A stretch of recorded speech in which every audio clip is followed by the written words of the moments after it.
E aí pessoal, tudo bem com vocês? Eu espero que vocês estejam maravilhosamente bem e hoje eu lhes trago a revanche dos brasileiros contra os super grandes mestres, né? Hoje nós temos Fear contra Fedossev novamente, só que agora com as cores trocadas, e nós temos Sup contra Rapor novamente com as cores trocadas. No confronto de ontem, infelizmente os dois jogadores brasileiros acabaram perdendo seus confrontos, então hoje os Super GMs precisam apenas do empate para seguir de fase. No entanto, é o dia da revanche e os brasileiros vão vir com tudo sem nenhum medo. Vamos começar pela partida do Fear, porque é uma partidaça por parte do Fear, muito bonita, muito bem jogada e principalmente muito instrutiva aí para você que tá em casa. Vem peão em D4 por parte das brancas, peão em D5 por parte do Fear, e o gambito da dama é ofertado pelas brancas e o Fear recusa o gambito com E6. Vem agora cavalo em C3 e C5, né? O Fear decide jogar para uma Tarrashi, que é uma defesa pouco vista no alto nível de jogo hoje em dia, porque normalmente você não quer aceitar um peão da dama isolado, né? Você não costuma querer aceitar o peão isolado, e a Tarrashi normalmente leva posições de peão isolado, por quê?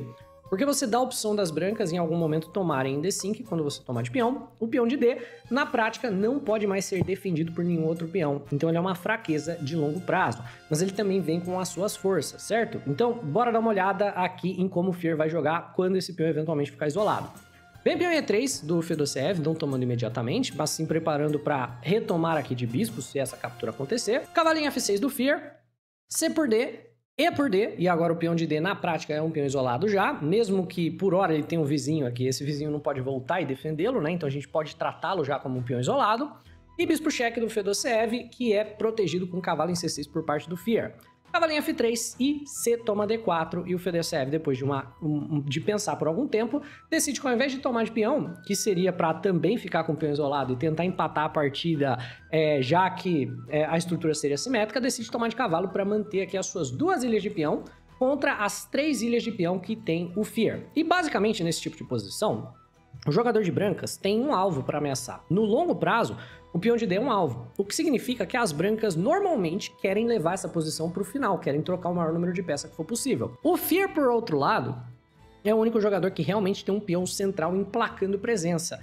E o fato do Fear ter esse peão assegura mais espaço, o que significa que as peças vão se posicionar mais agressivamente e nós vamos, uma hora ou outra, lançar um ataque ao rei do adversário, ou, se conseguirmos, avançar o peão para trocá-lo. Vem bispo D7 por parte do Fear, né? Obviamente temos que defender aqui. Roque das brancas e bispo D6, o Fear desenvolve os bispos mirando aqui a ala, mirando a ala do rei. Aqui o Fedossev joga cavalo de volta para F3 para gerar uma ameaça no peão, que agora está ameaçado 2 vezes, e essa ameaça é defendida taticamente com o bispo G4, cravando o cavalo. E aí você fala, nossa, o que tem a ver cravar o cavalo com defender essa ameaça, né? Na verdade, é para gerar um ataque descoberto da dama no peão, né? Então agora, se cavalo por exemplo, a gente pode tomar e ele não pode tomar de volta sem perder a dama para bispo por H2 cheque. Então, enquanto o bispo por H2 existir, esse peão está defendido taticamente e você já começa a perceber o quanto as peças das pretas estão posicionadas mais agressivamente. As pretas têm mais atividade pelo problema posicional. Vem H3 das brancas, questionando a cravada, o bispo em H5, e brancas não querem jogar G4, porque é um lance que vai acabar expondo demais o rei. Então, B3, para poder desenvolver o bispo na casa de B2 e poder ficar de olho na casa na frente do peão para evitar que a gente possa trocar a nossa fraqueza posicional. Isso daqui a gente chama de técnica de bloqueio. Você bloqueia a fraqueza para que ela não possa ser trocada e para que ela se torne um problema pelo restante da partida. Vem o roque do Fear, bispo em E2 por parte das brancas. O bispo em E2 é para lidar com a cravada e também para poder jogar em algum momento cavalo em D4 e ofertar a troca de peças, já que quanto mais pro final isso for, melhor a posição vai ficando pro jogador de brancas. E aqui o Fear tem uma reflexão de 11 minutos e ele decide jogar peão na casa de A6. E pode parecer um lance muito estranho para uma pessoa jogar, nossa, peão em A6, parece que não faz nada, não controla o centro, não desenvolve peça, por que jogou peão em A6? É um tema muito normal de posição de peão da dama isolado, você quer geralmente montar um ataque na ala do rei. E algo que você quer fazer, com frequência, é jogar bispo em C7 e dama em D6 para você montar esse estilingue e gerar um enfraquecimento da posição do adversário. O problema é que se você jogar sem o peão em A6, né, você não tá forçando o G3 do adversário, que é o que você queria forçar. Você queria forçar ele a mexer os peões na frente do rei para não levar bispo por cavalo, bispo por e checkmate, né? Você não tá forçando o G3. O adversário toma uma resposta muito melhor, que é cavalo B5. Então a ideia do peão em A6, na verdade, é super agressiva, né? É voltar o bispo para C7 e montar aqui a bateria de dama e bispo para tentar forçar o oponente a mexer os peões na frente do rei. Vem bispo em B2 das brancas, bispo C7, e agora o Fedosev fala, opa, peraí, talvez eu tenha errado, né? Talvez eu não possa permitir isso, né? Talvez o bispo B2 aqui foi um lance meio moleque, meio garotão. Talvez seja melhor eu colocar o bispo em A3 para não deixar você jogar o dama D6. E de fato não deixa, no entanto tá forçando aqui o Fear a colocar a torre no melhor lugar possível para a torre. A casa de E8, onde essa torre na verdade exerce totalmente a sua atividade na coluna semiaberta. Então o Fear tá jogando uma partida perfeita com o peão da dama isolado, tá gerando temas agressivos e forçando o adversário a se defender com as peças de maneira meio esquisita, né? Vem torre C1 das brancas, ocupando a coluna aberta, torre C8 ocupando a coluna aberta também, e o jogador de brancas que quer forçar trocas de peça para entrar no final, joga cavalo em D4. Para quê? Para trocar cavalos e para trocar bispos. E nessa posição, se a gente vai trocando tudo, né?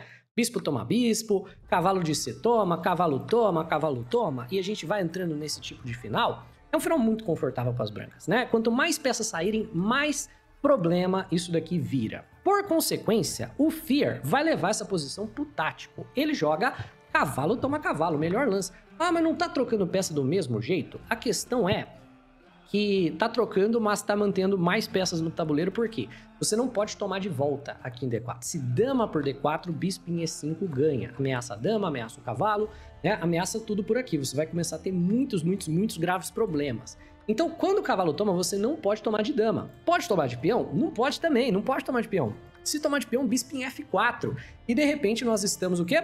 Ameaçando a torre, ameaçando ganhar a qualidade, e a torre, na verdade, defende o cavalo, né? E você não pode, por exemplo, jogar a torre C2 para tentar manter tudo defendido por aqui, porque o jogador de pretas tem um lance brilhante nessa posição, né? A ideia seria torre por C3 e depois cai o bispo. A torre não defende o bispo após esse sacrifício de qualidade. Por consequência, cavalo toma, deixa a posição dificílima para o Fedosev jogar. Ele tem que seguir aqui tomando o bispo de H5 e agora o Fear vai manter o seu peão isolado, volta o cavalo P6, começa a passar a peça para a ala do rei para montar o seu ataque, né?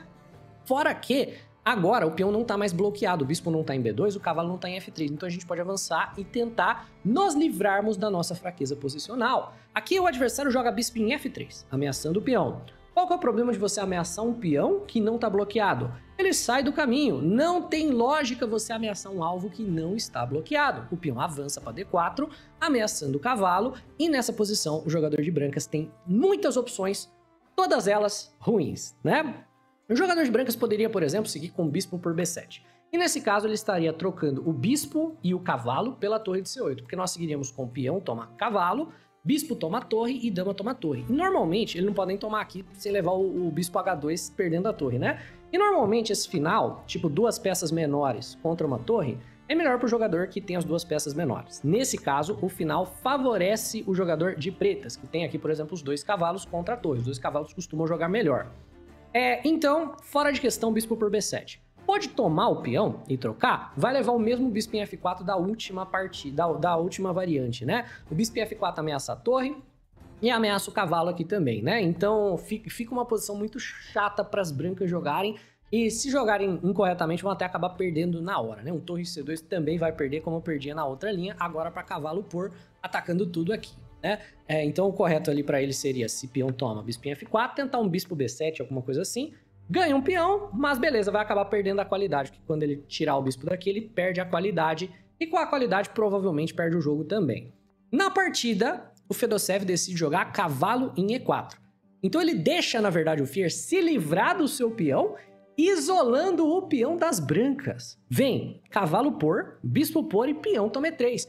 E nessa posição, o jogador de brancas está praticamente tomando uma invertida. Antes, era o Fear que estava com o peão da dama isolado e as brancas queriam trocar tudo e levar para o final, porque o final seria melhor para as brancas.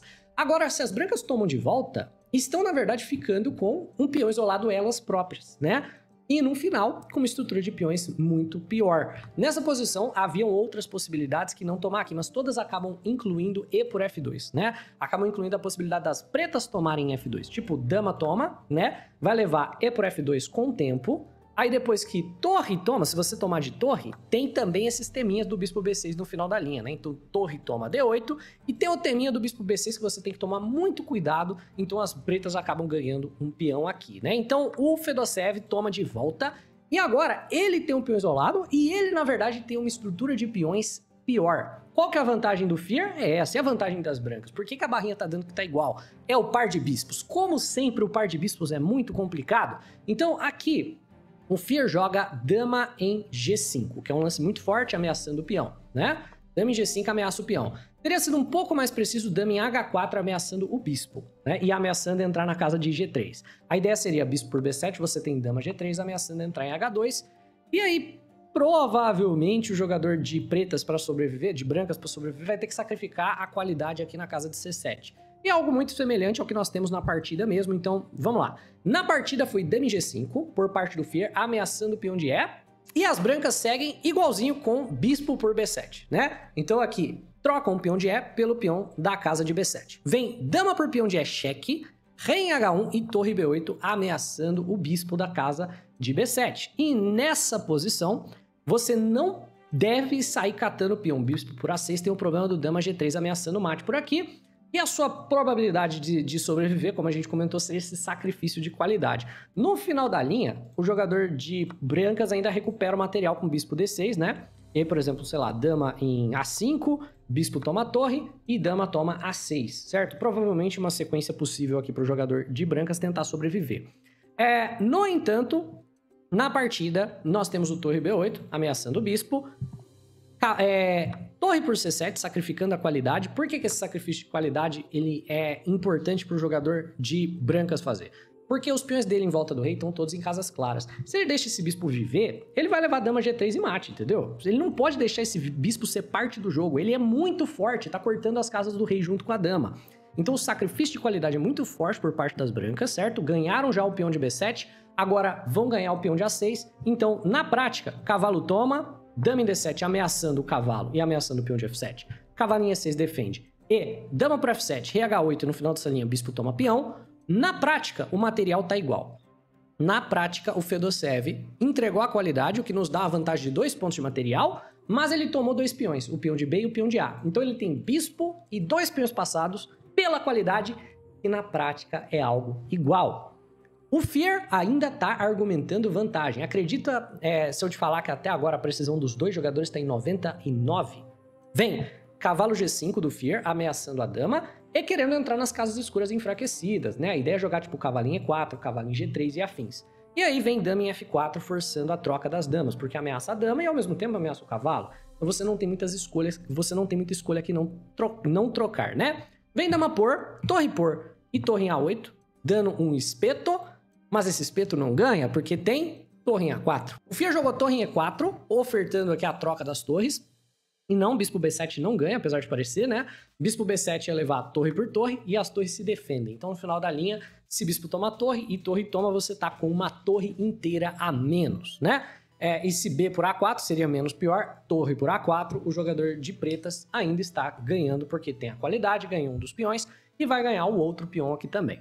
Na partida foi bispo em B5, defendendo a torre. Nós temos a troca das torres. E aqui, para não pendurar o peão de A, né, se toma de peão. Se você tomar de bispo, o problema é que pendura o peão de A. Se tomar de bispo, né, viria, por exemplo, torre em E2 e você não tem como guardar o peão.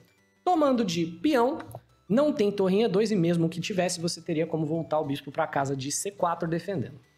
Na prática, é um final muito difícil, né, porque o bispo e os dois peões acabam valendo bem a qualidade. E falando assim, de maneira geral, é até mais fácil de jogar com as peças menores. Mas o Fear não desiste, ele joga H5. Ele quer jogar H4 e ele quer montar uma rede de checkmate. A ideia seria plantar o cavalo em G3, né? Você jogaria, por exemplo, torre cheque. Vamos dizer que as brancas jogam em lances muito ruins, né?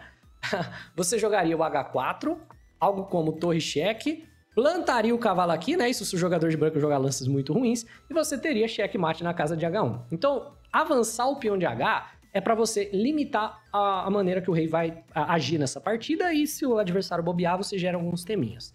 Vem aqui, rei H2, cara não vai deixar, óbvio, né? Cavalinho E6 tentando entrar em C7, onde ele vai ameaçar o bispo, e por consequência depois o peão. Bispo D6 para evitar cavalo C7. Cavalo D4, também ameaçando o bispo. A3 joga o jogador de brancas, permitindo cavalo por bispo, já que desdobraria peões. H4, bispo C5 ameaça o cavalo. E aqui as pretas decidem, depois de 10 minutos de reflexão, tomar o bispo, jogar torre em E5 para ganhar o peão de B. As brancas jogam bispo em F2 para ganhar o peão de H. Torre por peão e os dois jogadores concordam em um empate. Por que há essa concordância no empate, sendo que o Fier tá com mais material do que o Fedosev, né? É porque, apesar da vantagem material, bispo por H4, o peão tá em casa escura, vamos dizer que o bispo fica aqui em B4. Não existe um mundo onde o jogador de brancas, por exemplo, depois de plantar o bispo, né, na casa de B4, perca isso. É impossível para o jogador de pretos progredir. Você nunca vai tomar esse bispo, nunca vai tomar esse peão, né? E mesmo que você caminhe o rei para cá para sacrificar a qualidade de volta e ganhar o peão de A, o jogador de brancas tem 2 peões contra 1, né? Então, se você sacrificar a qualidade, você vai acabar perdendo essa posição. Então, os dois jogadores concordam no empate e, infelizmente, o Fier é eliminado. No entanto, jogou de igual para igual contra um super grande mestre, inclusive posições melhores, e ficou com 98 de precisão contra 97.9. Os dois jogadores jogaram de maneira monstruosa, muito bem. Agora nós vamos à partida do Luiz Paulo Suppe enfrentando Richard Rapport. Essa partida foi muito estranha, no sentido de que na transmissão oficial os lances estavam todos errados, né? Então a gente só foi descobrir o que estava acontecendo de verdade muito tempo depois, quando a partida já tinha até acabado. Mas é uma partida relativamente curta. Vem E4 do Rapport e C5, o Suppe joga a defesa siciliana. E o Rapport, na verdade, com medo da siciliana do Suppe, vai para a Alapim, peão em C3, que é considerado uma anti-siciliana. A ideia da Alapim é jogar peão em D4 no próximo lance. Então, normalmente, a gente não joga como uma siciliana normal. Na siciliana normal, você jogaria D6, né? Depois cavalo em C6, cavalo em F6. Aqui, se você jogar normal, você vai acabar dando centro para o seu adversário, lá ele, inclusive. Mas, falando sério aqui agora, a posição das brancas é uma posição dos sonhos. 2 peões centrais, peças muito bem desenvolvidas e tudo certo. Contra uma anti-siciliana, você precisa jogar de acordo e o Suppe o faz. Ele joga peão em D5, que pode parecer incorreto. Para você, jogador intermediário, pode parecer que o Suppe está se colocando em uma posição no qual após E por D5 e dama por D5, ele tirou a dama cedo e, por consequência, vai acabar perdendo tempo nessa dama. No entanto, é a maneira correta de jogar. Por quê? Porque tem um peão em C3. Não tem cavalo C3 ganhando tempo na dama. Você vê, a casa natural de desenvolvimento do cavalo não pode ser utilizada para desenvolver o mesmo. Por consequência, essa dama é só uma peça desenvolvida a mais que as pretas têm para fazer parte aqui do ataque, né? Basicamente não tem como castigar isso e, por consequência, o Suppe joga. Vem cavalinho F3, cavalinho F6 e D4, e aqui você poderia tomar o peão de D4 no argumento, né, de você dar um peão isolado para o seu adversário, que provavelmente tomaria de peão também.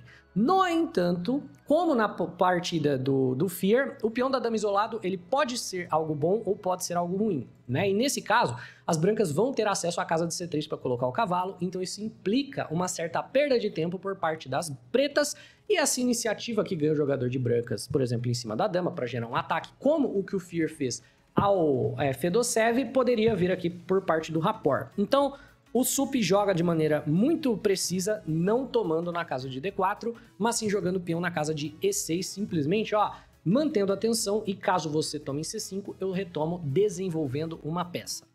Nessa posição, cavalo em A3 vem. Pode parecer que o Rapport tá jogando tudo errado. Meu Deus, essa partida aqui tá toda errada. Um cara tira a dama cedo, o outro desenvolve o cavalo pro canto, né? No entanto, para essa posição faz bastante sentido. Não tem cavalo C3, então a gente joga com cavalo em A3, e esse cavalo apoia bispo C4, como ele mesmo pode vir para C4, a depender do que jogue o jogador de pretas. Pretas jogam A6 para evitar ideias de bispo C4, né? Seguido por cavalo B5. Então, o A6 é um lance que impede cavalo B5, impede bispo B5, e o Rapport decide colocar o cavalo em C4 mesmo, já que vem com o tempo, ameaça cavalo B6, entrar na casa que o Suppe acabou de enfraquecer, já dando um duplo na dama e na torre de A8. Vem cavalo em D7, obviamente o Suppe não vai pendurar isso, e bispo em E2 desenvolvendo. Nesse ponto, o Suppe joga B5, ameaçando o cavalo, que vai para A5. E aí você vai prestar atenção que o Suppe vai ficar, na verdade, muito melhor desenvolvido do que o adversário, porque o adversário jogou cavalo A3, cavalo C4, cavalo em A5, né?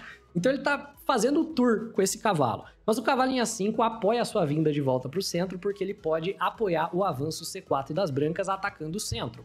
O Suppe desenvolve, vem o C4 ameaçando a dama e ameaçando ganhar o peão de B, então a captura é forçada. peão por e o cavalo toma, voltando para casa de C4. Aqui eu acredito que seria muito natural qualquer jogador voltar o bispo para evitar perder o par de bispos. Mas o Sup vê uma possibilidade de recuperar o par de bispos logo na sequência, então ele faz o roque.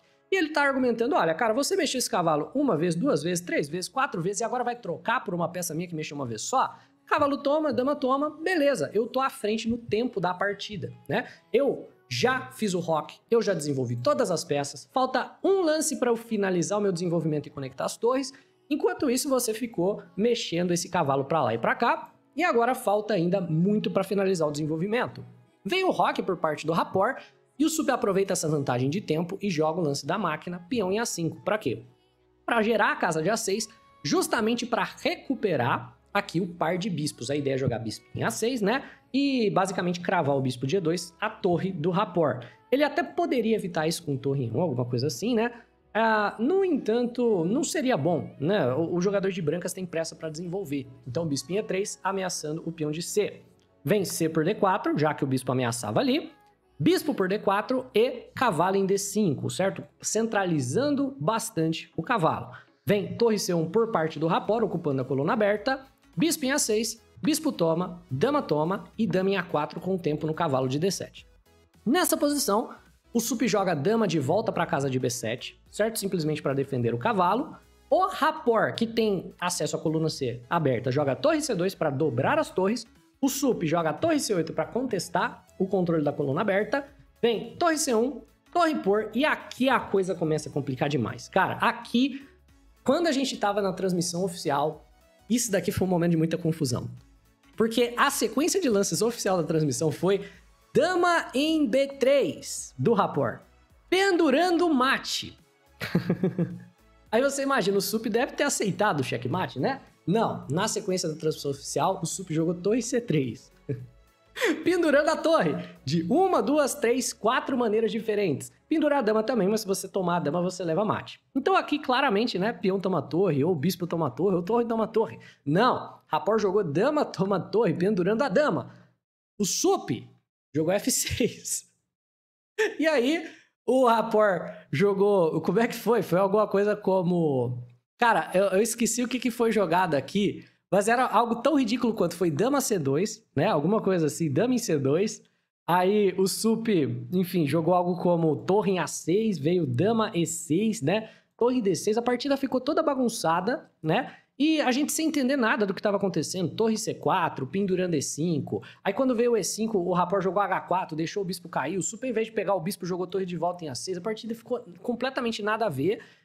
E aí, quando a partida terminou, a gente teve acesso que isso tudo foi uma mentirada, nada disso foi jogado, e na verdade tinha sido um erro da transmissão, porque os tabuleiros são magnéticos, né, e enfim, mas o pessoal ficou especulando, pô, será que o Rapport jogou dama B3 e o Sup quis ser cavaleiro, né, escorregou da mão a dama, era obviamente para ser dama C2, escorregou a dama, aí ele jogou torre C3 para, enfim, né, ter um cavalheirismo, um fair play. E aí o Rapport tomou de dama também como uma demonstração de fair play, entregando a dama de novo, e o Sup também com fair play, nada a ver, nada disso foi jogado.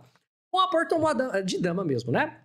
E o Sup jogou peão em F6, que é um lance bem curioso. Peão em F6 é para pegar espaço com E5 também, e para parar cavalo G5 e para parar cavalinho E5. Né? Então é um lance que domina completamente o cavalo de F3 e para qualquer gracinha na casa de H7. Também acaba fazendo progresso do lado do tabuleiro que a gente quer progredir. Porque falando em maioria e minoria, o Sup tem 4 contra 3 e o Rapport tem 2 contra 1. Né? Então as brancas provavelmente querem um ataque na ala da dama e o Sup na ala do rei. O problema do F6 é que ele acaba bambeando o peão de E6, certo? Vemos, dama na casa de E4, do Rapport ameaçando o peão, torre em A6 defendendo e torre em C4 por parte do Rapport, que é um lance muito curioso, sendo bem honesto, acredito que é apenas para defender a dama, porque o dama em E4 cravava o cavalo à dama, mas também entrava em umas ideias de descoberto, né, em cima dessa mesma dama. Então o torre C4 é para que a dama fique solta depois que o bispo se movimentar. Vem torre D6 do Sup, gerando alguns fantasmas de checkmate na casa de D1. Então, por exemplo, se um lance aleatório por parte do Rapport fosse jogado, né, vamos dizer que um A3, né, o Rapport estaria completamente perdido, porque E5 chutaria o bispo daqui, e aí o cavalo se movimentaria com 2 ameaças, né? A primeira seria a ameaça em cima da dama que está solta, e aí mesmo que a gente acabe pendurando a dama aqui, tem a ameaça de checkmate lá no fundo. Então o jogador de brancas teria que dar um jeito de cobrir isso tudo, né? Então, por exemplo, talvez tomar de dama para poder responder ao torre cheque com o cavalinho 1 e dar a iniciativa completamente para o sup, né? Por consequência, vem o torre D6, o Rapport joga H4 para gerar um respiro para o seu rei eliminar essas ameaças. O sup joga o E5 mesmo assim ameaçando o bispo, vem bispo em C5 e nessa posição teria sido melhor para o sup tomar o bispo. Parece que você está convidando o adversário a botar pressão no cavalo que está cravado, mas a verdade é que esse cavalo é incapturável. Mesmo que a gente só saia da cravada, se o adversário toma, nós temos como recravá-lo, né? E por consequência o cavalo não de fato cairia. Na partida, no entanto, o sup decidiu jogar torre em A6, saindo da ameaça do bispo. O Richard Rapport teria uma vantagem mais acentuada se ele jogasse H5 para jogar H6 e atacar o rei, mas vem bispo em E3 e não podemos tomar, porque está cravado. E nessa posição acaba vindo o lance perdedor por parte do sup. Sup tira a torre de A6 e joga torre em A8. E nessa posição, Richard Rapport está completamente ganho. C e somente C, ele encontra o lance vencedor. Pause o vídeo e veja se você encontra o lance que eliminou o último brasileiro da Copa do Mundo de 2025. Pausou? Encontrou? Eu espero que sim, né? Se você encontrou torre C7, meus parabéns. Nessa posição, o sup abandona a partida. Abandona por quê? Esse sacrifício de torre é brilhante e ganha o cavalo. Se a gente, né, toma a torre, dama toma cavalo, ganhando a peça e recuperando a torre sacrificada na casa de A8 no final da linha. Até parece que dama B5 segura, porque segura tudo, né? Segura o cavalo, segura o outro cavalo também. Mas a dama não consegue permanecer nessa casa, que as brancas têm acesso ao lance A4, né? E aí, a dama não pode ficar onde está, vai ter que sair e vai acabar perdendo o material. É isso, pessoal. Espero que vocês tenham curtido. Se sim, deixa o like no vídeo, se inscreve no canal. Um abraço e até a próxima.